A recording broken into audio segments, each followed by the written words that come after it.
नमस्कार मित्रांनो, स्वागत आहे तुमचं लक्ष्मीच्या पावलांनी या मालिकेच्या पुढच्या ट्विस्ट एपिसोडमध्ये, ज्यामध्ये पुढील काही भागांमध्ये जे काही घडणार आहे ते सांगितलं जाणार आहे. तर मित्रांनो, आपण सगळ्यांनी तर बघितलेलंच आहे. म्हणजे कला एकदम सिरियस आहे, तिचा जीव जाण्याच्या बेतावर आहे, पण तिचा जीव जाणार आहे की नाही हे आपल्याला अद्याप माहित नाहीये.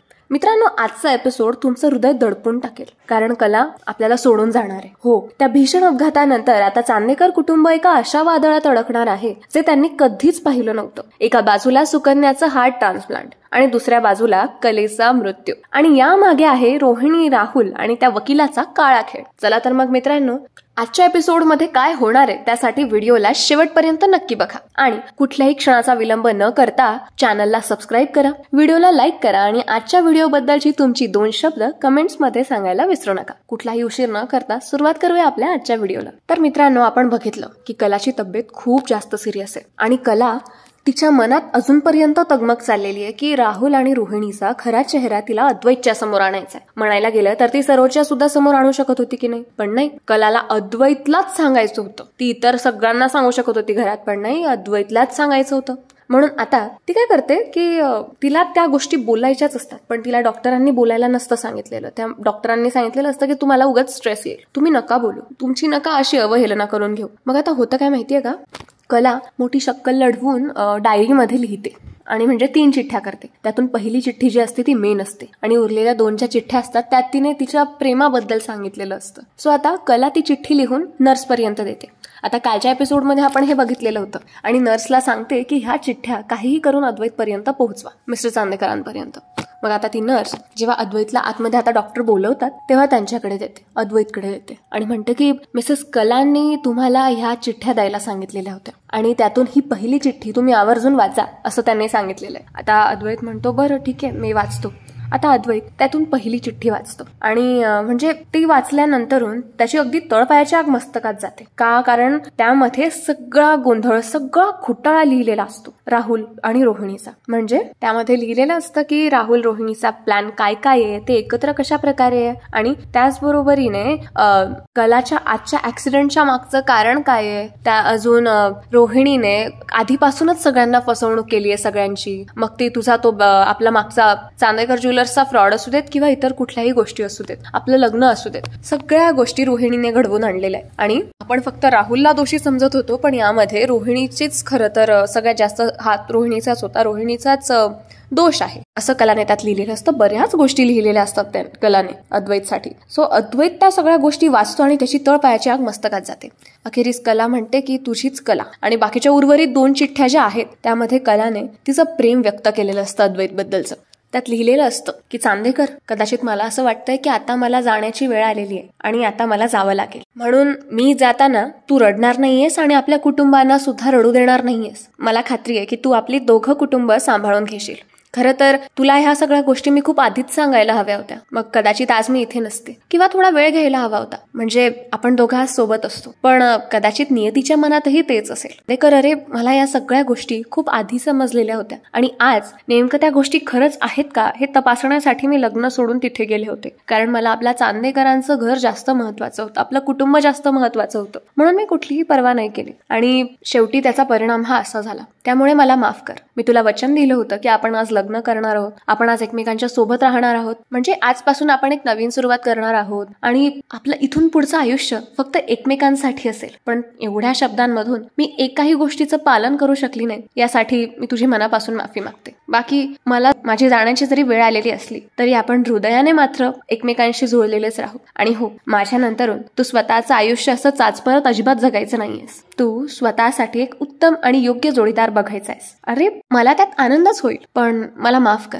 आयुष्याच्या ज्या वळणांवर आपण शेवटपर्यंत सोबत राहायचं होतं ना, तिथे मला खूप लवकर तुला सोडून जावं लागतंय आणि या सगळ्या गोष्टींनी मी स्वतः खूप दुःखी. पण असो, गुन्हेगारांना योग्य ती शिक्षा मिळवून दे आणि आपल्या कुटुंबाचं रक्षण कर, आपल्या कुटुंबाचं योग्य तसं संगोपन कर, आबांची काळजी घे आणि घरात आई बाबांना सुद्धा माझा शेवटचा निरोप दे.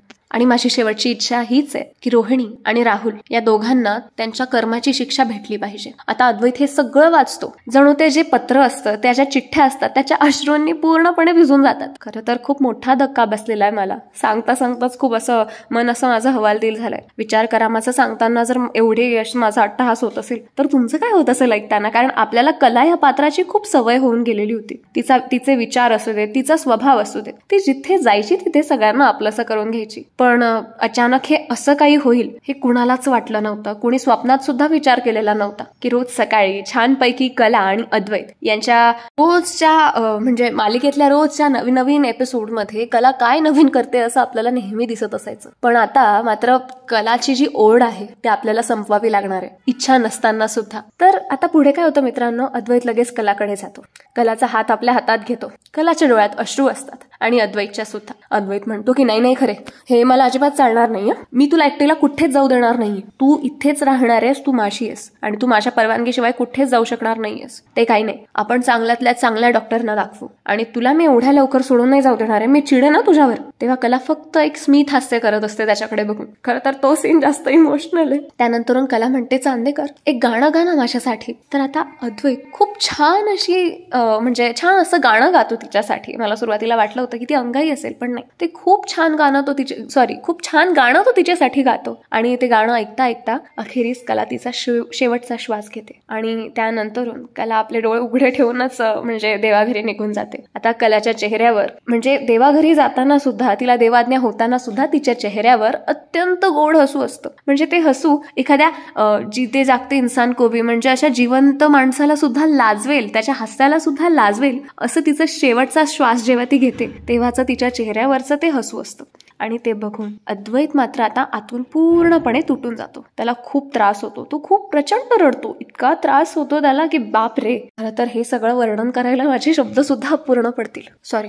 तर मित्रांनो, आता तिथे डॉक्टर येतात. ते म्हणतात, मिस्टर चांदेकर सांभाळा स्वतःला, सावरा. आता असं म्हणत डॉक्टर लगेच अद्वैतला बाहेर नेतात आणि कलाचं ते ऑक्सिजन मास्क वगैरे काढत असतात, तिची बॉडी रेडी करायला लागतात. तर आता हे सगळं काम नर्स परफॉर्म करत असतात. आणि आता इकडे अद्वैतच्या त्या ज्या चिठ्ठ्या असतात हातातल्या तो त्या आपल्या खिशात टाकतो.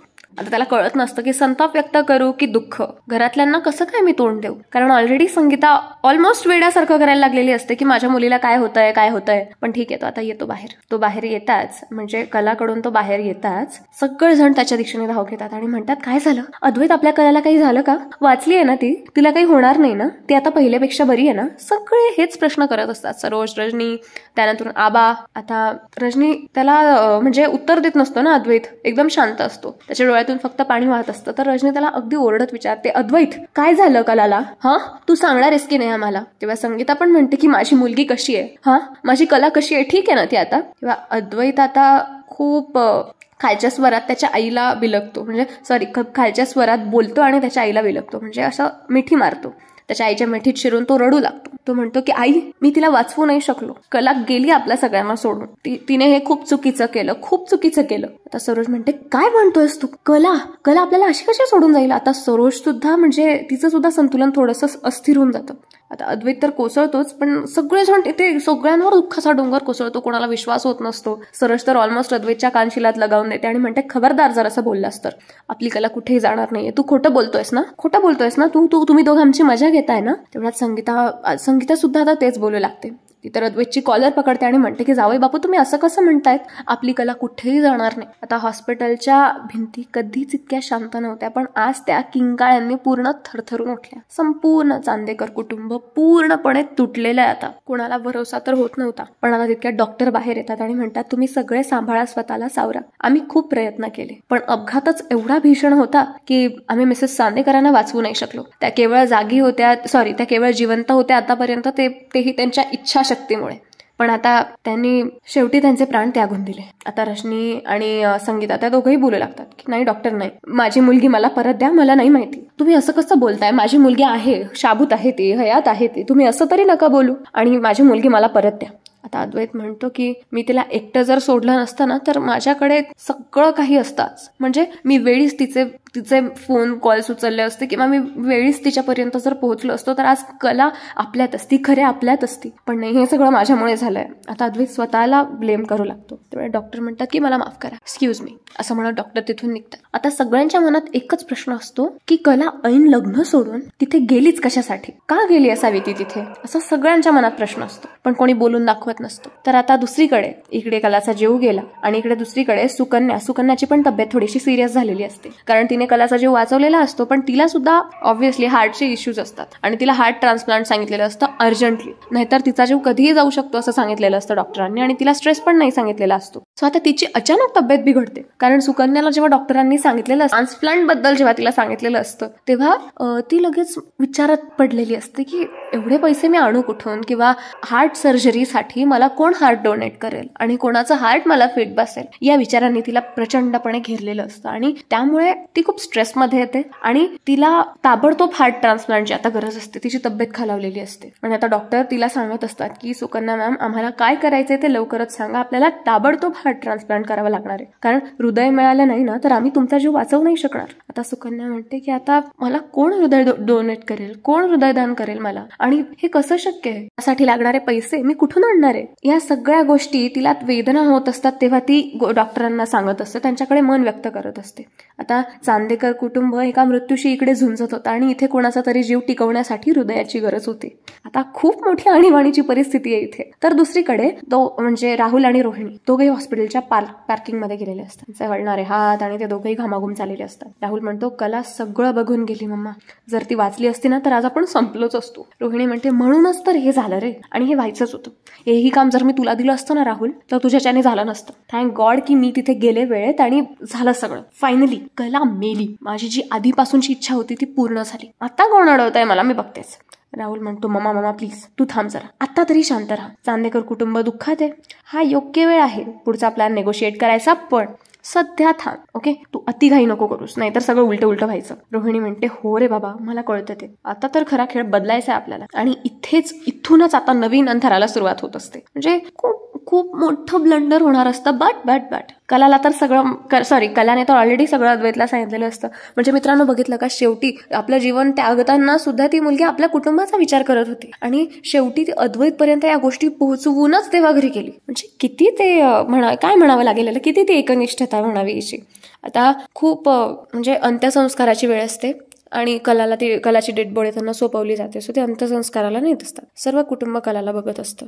म्हणजे तिथेच हॉस्पिटलमधलीच गोष्ट आहे ही, लगेच नसतो होत अंत्यसंस्कार, पण मग त्यांना ती बॉडी दिली जाते. सो आता अद्वैत कमकमत्या आवाजात कलाला लगेच म्हणत असतो, म्हणजे तिच्या डेड बॉडीशी बोलू लागतो. तो म्हणतो खरे तू मला एक क्षणही एकटं राहू देत नव्हतीस आणि आज कायमची एकटी गेलीस. अगं आपण कायम सोबत राहणार होतो आणि या प्रवासात मला एकटंच सोडून निघून गेलीस. आता लगेच संगीता म्हणते की माझ्या मुलीला कोणी डोळे लावले होते, कोण जीवावर उठलं असेल ग तुझ्या, का झालं आणि हे सगळं. तेव्हा सरोज म्हणते की नक्कीच याच्या मागे काहीतरी गडबड असेल आणि जर या सगळ्या मागे खरंच कोणाची जर कॉन्स्पिरसी किंवा असेल ना कोणी, तर मी त्या व्यक्तीला जिवंत नाही सोडणार.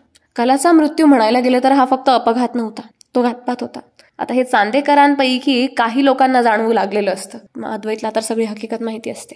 अद्वैत तिथे काहीच बोलत नसतो. तो फक्त रोहिणी आणि राहुलकडे रागात बघत असतो. त्याला त्यांच्याशी सूड घेण्यापेक्षा आपली व्यक्ती आपल्यापासून दुरावते या गोष्टीचं जास्त दुःख असतं. आणि राग ह्या गोष्टीचा असतो की ह्या दोन बावळटांमुळे, ह्या दोन बिंडोक माणसांमुळे आपली कला आपल्यापासून दुरावते, याचं सुद्धा त्याला भान असतं. म्हणायला गेलं तर हळूहळू अद्वैतचा संयम सुटत असतो. कारण कलेच्या मृत्यूचं उत्तर राहुल रोहिणीच्या सावलीत लपलेलं होतं.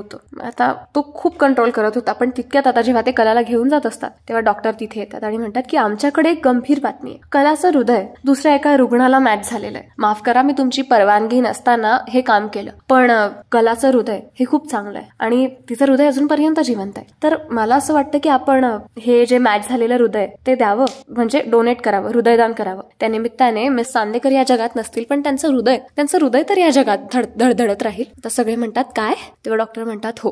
अद्वैत म्हणतो कोण आहे पण तो रुग्ण, ज्यांच्यासोबत कलाचा हार्ट मॅच झालाय. तेव्हा ते डॉक्टर म्हणतात की त्या सुकन्या आहेत. तो रुग्ण म्हणजे सुकन्या, ज्यांनी कलाचा जीव वाचवलेला आहे. आता लगेच संगीताचा आवाज तुटतो आणि संगीता म्हणते की माझ्या मुलीचं हृदय दुसऱ्या कोणाच्या छातीत धडधडू शकतं. तेव्हा डॉक्टर म्हणतात हो. तेव्हा सगळे एकमेकांकडे बघू लागतात आणि सगळ्यांची सहमती असते या गोष्टीला. आता मित्रांनो, ही नियती होती की काळाचा खेळ देव जाणे. त्या देवाच्या मनात काय आहे हे आपल्याला कसं कळणार? डॉक्टर म्हणतात की तुमची अंतिम परवानगी हवी आहे. तुमच्या बायकोच्या हृदयामुळे एक सुकन्या वाचू शकते, म्हणजे एक मुलगी, एका रुग्णाचा जीव वाचू शकतो. आणि तुमच्या मुलीचं हृदय किंवा तुमच्या घरातल्या एका सदस्याचं हृदय या जगात कायम धडधडू शकतं. तेव्हा अद्वैत आता आपले डोळे पुसतो आणि म्हणतो की ठीक आहे, खरेने आयुष्यात नेहमी कोणाला तरी वाचवलंय आणि नेहमी सगळ्यांचं भलंच चिंतन केलंय. आज जर ती इथे असती ना तर 100% तिने हेच केलं असतं आणि आज मी पण तेच करेल. आता लगेच सरोज म्हणते, अरे अद्वैत, पण तू कसा हो म्हणतोयस? अद्वैत म्हणतो, कारण आई कलाने सुद्धा हाच निर्णय घेतला असता. तिने कायम लोकांचं भलंच चिंतन केलेलं आहे, लोकांबद्दल चांगलेच विचार केलेले, आणि आजही ती जरी असती ना तिने हाच निर्णय घेतला असता की माझ्यामुळे कोणाचं तरी भलं होतंय. बघितला तुम्ही सगळ्यांनी, कला शेवटचा श्वास घेताना म्हणजे या जगातून जाताना सुद्धा कोणाचं तरी भलं करून गेली, भलं करून जाते. मग आपण का बरं तिला रोखावं? नाही नाही, ते काही नाही. डॉक्टर, तुम्ही प्रोसिजर करू शकतात. अद्वैतने स्वतःच्या हृदयावर दगड ठेवून कलेचं हृदय दुसऱ्याला देण्याचा निर्णय घेतला. आता इकडे ऑपरेशन थिएटरमध्ये कलेकडून सुकन्यापर्यंत हृदय घेऊन जाणारे डॉक्टर असतात. म्हणजे कलाची आणि तिची बॉडी ऑब्व्हियसली शेजारी शेजारी असते आणि ते हृदयदानाची जी प्रोसिजर असते ती सगळी चाललेली असते. एका ठिकाणी हृदय थांबलं तर ते दुसरीकडे सुरू होणार होतं. डॉक्टर आता काही वेळानंतरून ऑपरेशन थिएटरच्या बाहेर डॉक्टर येतात आणि म्हणतात की हार्ट ट्रान्सप्लांटची जी सर्जरी होती ती सक्सेसफुल झाली. तुमची कला म्हणजे मिसेस चांदेकर त्या जर या जगात हयात नसल्या ना तरी त्यांचं हृदय या जगात आता धडधडतंय. आता सुकन्याचे डोळे पाणावतात. म्हणजे ती जेव्हा शुद्धीवर येते तेव्हाची गोष्ट येते. बट थिंग्स अ पार्ट, आपण आधी हे बघूयात की सगळे अगदी चांदेकर कुटुंबीय, खरे कुटुंबियांच्या जीवात जीव येतो, सगळेजण खुश असतात. पण प्रत्येकावर कलेच्या जाण्याच्या दुःखाचा डोंगर कोसळलेला असतो. सो तो सगळे त्या दुःखात असतात. आता सगळे कलाला घेऊन तिथून निघून जाऊ लागतात. आणि इकडे सुकन्याला जेव्हा शुद्ध येते तेव्हा सुकन्याचे डोळे पाणावतात. सुकन्या म्हणते की देवा कोणीतरी गेलं पण मला वाचवून गेलं. कोणाचा तरी जीव जरी गेलेला असला तरी त्यांनी माझा जीव वाचवला.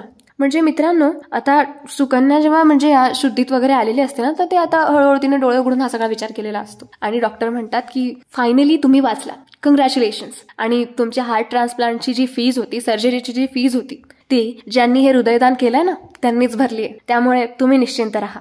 आता तुम्ही फक्त तुमची काळजी घ्या, कुठलाही स्ट्रेस घेऊ नका. आता सुकन्या म्हणते की मला कोणी हृदयदान केलं? तेव्हा आता डॉक्टर ते सांगणार असतात, पण ते सांगण्यापूर्वीच त्यांना एक अर्जंट ऑपरेशन येतं, त्यामुळे ते तिथून निघून जातात. कसं झालं ना मित्रांनो, हॉस्पिटलमधला सायलेन्स, मॉनिटरचा बीप बीप असा आवाज, चांदेकर कुटुंबाच्या हातातला आशीचा दिवा मंदावून गेला. कलाचा जीव वाचवण्याचा संघर्ष सर्वत्र सुरू होता. डॉक्टरांचे चेहरे सुद्धा गंभीर होत गेले होते आणि बाहेर संपूर्ण कुटुंब हतबल होऊन देवाला विनवत बसलं होतं. तरी त्या देवाला जराही दया येऊ नये का? कला, जी कायम सगळ्यांचं भलं करत आलेली होती, अहो कुणाचं वाईट चिंतन तर सोडा, ती कोणी दुःखात असेल, कोणी कष्टात असेल, मग त्याचं आचरण कसंही असू देत, मदत करायला सतत पुढे असायची. कधी कोणाचं वाईट करणं नसू देत, नेहमी सगळ्यांचं भलंच चिंतन करायची. म्हणजे ती एक आशीचं किरण होती. तिच्या माहेरी सुद्धा आणि सासरी सुद्धा जिथे जायची तिथे सगळ्यांना आपलंसं करून घ्यायची. कधी कोणाला अंतर द्यायची नाही. आपल्याला समोरचा कसंही ट्रीट करू देत किंवा कशीही कोणीही वागणूक देऊ देत, ती समोरच्यावर आपली अशी काही जादू करायची ना की समोरच्याला सुद्धा आपलंसं करून घ्यायची. जणू समोरच्याला कधीच तिच्याकडनं परकेपणाचा अनुभव यायचा नाही. कायम झुंज दिली तिने. स्वतःचा स्वाभिमान बाजूला ठेवून किंवा स्वाभिमान सोबत ठेवून जरासाही उद्धटपणा न करत, जेव्हा जेव्हा तिच्या अस्तित्वावर बोट उचललं गेलं तेव्हा सडेत तोड पण उद्धटपणा न करत प्रत्येक प्रश्नाला उत्तर देत गेली. वाटेला जे काही आलं, मग ते दुःख असू देत किंवा चांगुलपणा, सगळं तिने पचवून ठेवायची हिंमत ठेवली. रस्त्यात आलेल्या खड्ड्यांमध्ये सुद्धा तिने फुलं पेरण्याची कामं केलेली होती. अशी कला होती. पण आता एवढ्या सगळ्यांच्या विनवण्या सुद्धा देवाने ऐकल्या नाही. कदाचित जशी ती सगळ्यांना आवडत होती तशीच ती देवालाही आवडत असावी. अद्वैतच्या नजरेत भीती, राग आणि तडफड होती. एवढं कला आपल्याला सोडून गेलेली आहे हे माहीत असून सुद्धा, कला उठ, मी अजून तुला खूप काही सांगायचं बाकी आहे. कला, खरे उठ ना प्लीज. अगं उठशील का? नेहमी तर माझी बडबड ऐकून घेत असतेस, मग आज का नाही ऐकतेस? आणि मला बडबड करताना नेहमी गप्प करत असतेस ना, मग आज कशी काय तुझी बोलती बंद झाली? अगं बोल ना प्लीज. खरे असं करून चालणार नाहीये, असं तो पुन्हा पुन्हा पुटपुटत होता. जणू त्याला वेड लागलेलं आहे. खरंच असंच होतं. जेव्हा आपली जवळची व्यक्ती दगावते तेव्हा जणू आपल्यासाठी सगळं काही जग बंद पडलंय, सुन्न पडलंय असं वाटायला लागतं. पायाखालची जमीन सरकते, आपल्यावर दुःखाचा डोंगर कोसळतो. डॉक्टर त्याच क्षणी बाहेर आले. चेहऱ्यावर एक थरथरणारी शांतता होती त्यांच्या, आणि त्यांच्या डोळ्यामध्ये होतं काळं सत्य. आणि एकच वाक्य म्हणाले होते ते, की आम्ही प्रयत्न करतोय पण रुग्णाची प्रकृती जलद गतीने बिघडतेय. त्यांनी हेच सांगितलं कायम. तरी चांदेकर कुटुंबाला आशा होती की नाही, आमची कला वाचणार आहे, पण अर्थातच खरे वाचलीच नाही. आणि तो बीप बीप मॉनिटरचा गडद आवाज वाढत गेला होता. त्यावरूनच सगळ्यांना शंका होती की असं काही होणार आहे का. पण थोड्याच वेळात डॉक्टरांनी पुन्हा सांगितलं की आम्हाला माफ करा, आम्ही मिसेस खरेंना वाचवू शकलो नाही. खरं तर एवढा वेळ त्या जिवंत राहिल्या ही गोष्ट चमत्कारापेक्षा कमी नव्हती. तुम्हा सगळ्यांना माहित आहे की नाही मला याची कल्पना नाही, पण समर्थ रामदासांचं एक वाक्य होतं, मरावे परी कीर्ती रूपी उरावे. हे वाक्य पूर्णपणे कलाला सूट होण्याजोगं आहे. कारण कलाचं तसंच तर झालं. म्हणजे तिने जरी ती हयात नसली ना तरी तिच्या चांगुलपणाची बीजे एवढी पेरून ठेवलेली होती की आता ती बीज मोठी होऊन रोपात त्यांचं रूपांतर झालेलं आहे. आणि ती रोपं आता अद्वैत मोठी करणारे, त्याची झाडं बनवणारे असं दिसतंय. खरं तर आज मला ही उपमा कलाला द्यावीशी वाटली की मरावे परी कीर्ती रूपी उरावे. अशीच काहीशी गत कलाची झालेली होती. आत ऑपरेशन थिएटरमध्ये कलाच्या धापांचा आवाज कमी होत गेला होता. मॉनिटरची लाईन सरळ झाली होती आणि एक क्षण असा येतो की डॉक्टरच थरथरू लागले होते. कारण त्यांच्या सुद्धा डोळ्यात पाणी यायला लागलं होतं. डॉक्टरांचे सुद्धा डोळे पाणावले होते की एवढी बिचारी भली स्त्री आपल्यात नाही, आज सोडून गेली. आणि आपण एवढे हतबल झालो की आपण स्वतः त्या बिचारीला वाचवू शकलो नाही. त्यातल्या त्यात बाहेर सुकन्या आयसीयूच्या बेडवर स्वतःच्या जीवासाठी झुंज देत असते. तिचं हार्ट ट्रान्सप्लांट कधीही सुरू होऊ शकणार होतं, पण योग्य हार्ट मिळणंच अशक्य होतं. म्हणजे अशक्य दिसत होतं. तिथल्या योग्य ते हार्ट मिळत नव्हतं की जे तिच्या बॉडीला मॅच करेल. आणि ती शेवटी याच टेन्शनमध्ये होती, याच स्ट्रेसमध्ये होती की मला हृदयदान करेल कोण आणि कुणाचं असं हृदय असेल जे माझ्या बॉडीला मॅच करेल. याच विचारात ती बिचारी होती आणि तिचा तिकडे तो तणाव वाढलेला असतो. इकडे कलाचं हार्ट फंक्शन पूर्णपणे बंद पडलेलं असतं. अद्वैत अगदी क्षणात तुटून पडतो. रजनी, सरोज, आबा सगळे धावत ओटीच्या दरवाजाकडे येतात. पण समोर डॉक्टरांनी आपले हात वर केलेले असतात आणि ते डायरेक्ट बोलले की तातडीने निरोप घ्यावा लागलेला आहे. आता नक्की तो निर्णय काय होता? सुकन्याला वाचवण्यासाठी डॉक्टरांनी कलाच्या शरीराचा विचार केला होता का? कलाचं हृदय, कलाचा शेवट, की कलाला आणखीन एक संधी मिळणार होती? कारण इकडे कलाचं हार्ट फंक्शन पूर्णपणे बंद पडलेलं असतं आणि सिस्टर ओरडून सांगत असतात. धावपळ सुरू असते. आता काय विचार केलेला असेल बरं? अगदी श्वास रोखल्यासारखी शांतता पसरलेली असते सगळीकडे. तेवढ्या डॉक्टरांची टीम अचानक आयसीयू कडे वळते. काहीतरी मोठा निर्णय घेतला जातो आणि एका बॉक्समध्ये लाल रंगाने मार्क केलेलं प्रायोरिटी ह्युमन ऑर्गन पॅक कोणाच्या तरी हातात जातं. धडधड वाढते. आता अद्वैत कोसळलेल्या आवाजात म्हणत असतो की कला मला सोडू नकोस. आणि त्या क्षणी ऑपरेशन थिएटरची लाईट बंद होते. कला वाचली की नाही? सुकन्याचा ट्रान्सप्लांट कोणाच्या हृदयाने झाला? राहुल रोहिणीचा प्लॅन आता कसा उधळणार होता? आणि चांदेकर कुटुंबावर पुढची वज्राघातासारखी बातमी कोणती पडणार होती? आता या सगळ्या गोष्टी खूप गंभीर होत गेल्या होत्या. खूप मोठी प्रश्न पडलेली होती सगळ्यांना. आणि उत्तर मिळणार की नाही मिळणार हा सुद्धा तेवढाच मोठा आणि महत्वाचा प्रश्न होता. कारण खरी कहाणी आणि एक नवा अध्याय इथून सुरू झालेला होता. म्हणजे थोडक्यात म्हणायला गेलं तर अद्वैतने अनुमती दिलेली असते कलाचा हार्ट ट्रान्सप्लांट करण्याची. आणि तेच हार्ट शेवटी सुकन्याला जातं, सुकन्याच्या बॉडीला मॅच झाल्यामुळे. आणि सुकन्याचं ऑपरेशन सक्सेसफुल होतं. अद्वैत तेव्हाच म्हणालेला असतो की ज्या कुण्या भल्या व्यक्तीला माझ्या खरेचं हार्ट डोनेट होतंय, म्हणजे माझ्या खरेचं हृदयदान होतंय, त्या व्यक्तीची फीस सुद्धा मीच पे करून देईल. आता डॉक्टर म्हणालेले असतात ना की कोइन्सिडेंटली मिसेस चांदेकरांचं हार्ट हे त्यांचा जीव ज्या मुलीने वाचवलेला असतो त्याच मुलीशी मॅच झालेला आहे. त्यामुळे अद्वैतच्या मनात खूप चांगली इमेज असते किंवा खूप चांगला आदर असतो त्या व्यक्तीबद्दल निर्माण झालेला, म्हणजे सुकन्याबद्दल. त्याने तिला बघितलेलंही नसतं. त्यामुळे अद्वैत म्हणत असतो की नाही, तुम्ही त्यांना हा ऑर्गन डोनेट करून द्या आणि त्यांचा जे काही मेडिकल बिल असेल ते सुद्धा मीच पे करेल.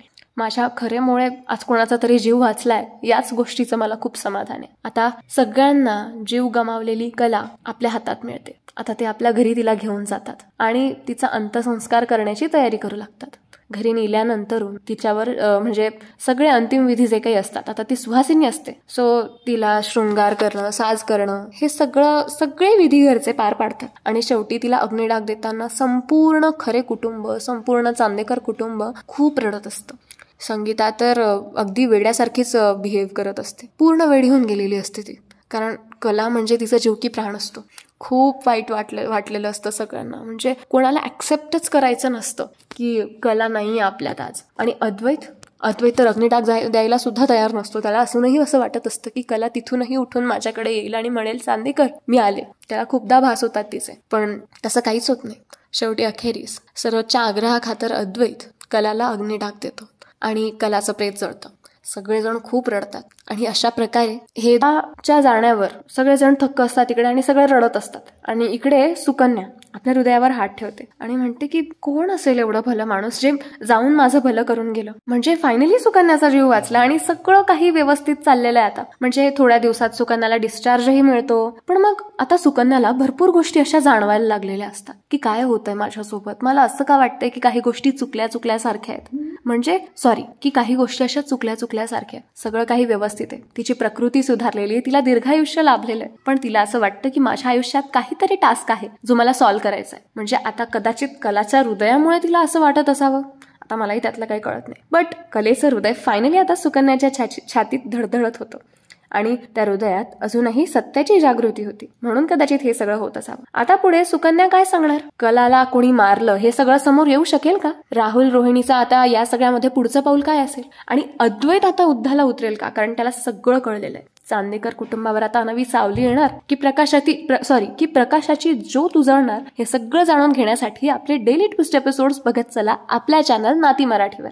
आणि हो, तुम्हाला जर या सगळ्या प्रश्नांची उत्तरं हवी असतील ना तर त्यासाठी पुढचा भाग चुकवू नका. आणि म्हणूनच त्यासाठी आपल्या चॅनलला सबस्क्राईब करा, व्हिडिओला लाईक करा. आणि आजचा व्हिडिओ तुम्हाला कसा वाटला? ऍक्च्युली खरंच खूप हृदयद्रावक एपिसोड होता आजचा. सो तो कसा वाटला याबद्दलचं तुमचं मत कमेंट्समध्ये व्यक्त करा. चला तर मग मित्रांनो, मन तर प्रत्येकाचं नाराज झालेलं आहे कलाच्या जाण्यावरून. पण आता इथे मला विश्रांती घ्यायला हवी. मी इथेच माझ्या वाणीला पूर्णविराम देते. आजचा व्हिडिओ इथेच थांबवते. आणि त्याचबरोबरीने एक गोष्ट राहते ते म्हणजेच आपलं कमेंट सेक्शन. सो आपण ते न वाचून काही चालणार नाही. आपण आजचं कमेंट सेक्शन आपलं बघूयात की काय काय प्रेक्षकांनी त्यांच्या प्रतिक्रिया दिलेल्या आहेत, काय काय व्यक्त केलेली आहेत त्यांची मतं. त्यातून पहिली कमेंट आहे अंजली खरात यांची. त्यांचं पण म्हणणं तेच आहे, कला वाचली पाहिजे. इतकं सगळं होण्यासाठी घरची मंडळी पण तितकीच जबाबदार आहेत असं त्यांचं म्हणणं आहे. ओके, खरं आहे ही गोष्ट. त्यानंतर आहेत अजीत सय्यद. ओके, ते म्हणतात अगदी बरोबर. त्यानंतरून वैभव कुष्टे आहे. त्यानंतर प्रणील रांधिसे.